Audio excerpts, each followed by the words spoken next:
فضل قراءة القرآن. قال الله تعالى: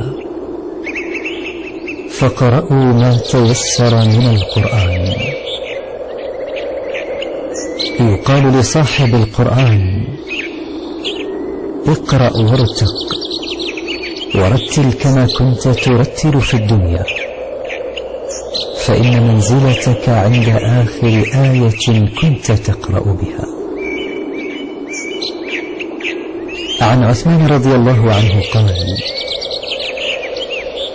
قال رسول الله صلى الله عليه وسلم: خيركم من تعلم القرآن وعلمه. رواه البخاري.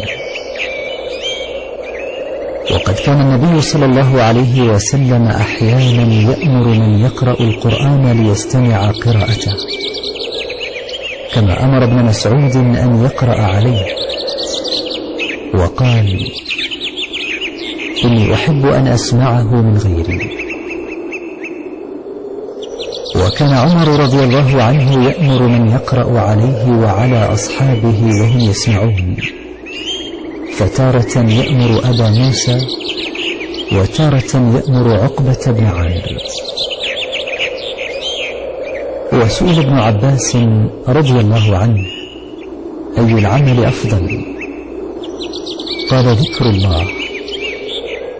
وما جلس قوم في بيت من بيوت الله يتعاطون فيه كتاب الله فيما بينهم ويتدارسونه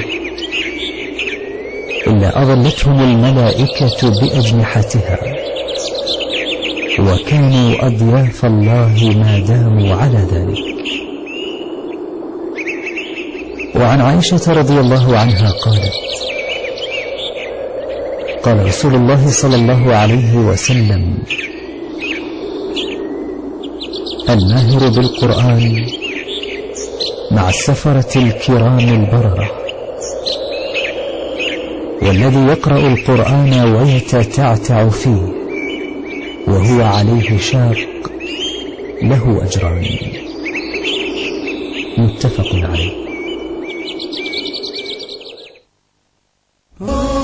وذكر فإن الذكرى تنفع المؤمنين.